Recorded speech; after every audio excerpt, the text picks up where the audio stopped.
Hi, Mr. Wisdom here. Back in the early 90s, 90, 91, I was a professional wrestler. And I believe it was I think it was December of 1990, if I recall. This was UWF, Herb Abrams UWF.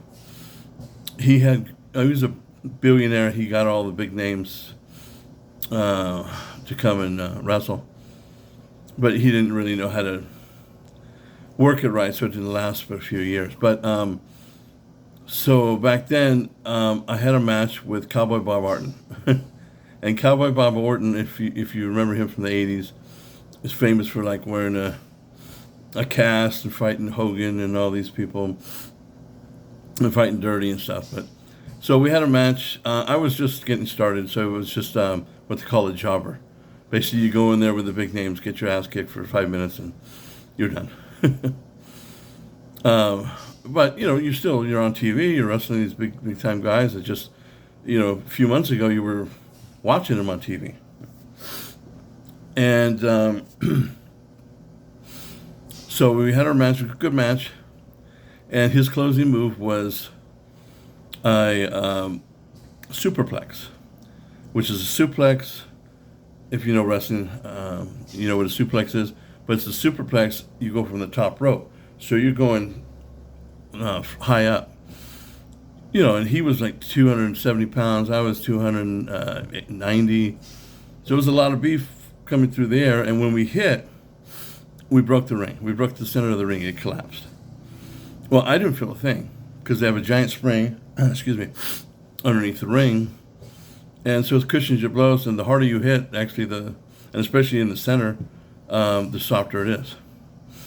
So we leave. Andre the Giant was supposed to come out with Captain Lou Albano, and he was supposed to come out and do a little speech and stand in the ring. Well, he couldn't do that.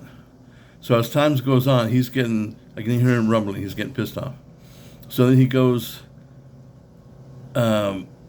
finally out, and they do it off to the side. But it was awful, because while he was speaking, you could hear them still working on the ring, and it was just awful. So afterward, he started to come back stage, and somebody said, "Man, he's pissed off, and he's coming for you. He blames you for all this," because I took slightly longer to get out of the ring than normal. And so I was like, "Oh shit, I don't want this guy mad at me." So I put on sometimes I wrestle as executioner, so I put my mask on, and I just kind of played like I wasn't here. I was like, "Where is he? Where is he?" I don't know. I think he left. So nothing happened. I was like, whew. Last thing I want is that giant 500-pounder coming after me. I mean, he moved slow, so I could have ran away easy. So that's my Andre the Giant story as a professional wrestler.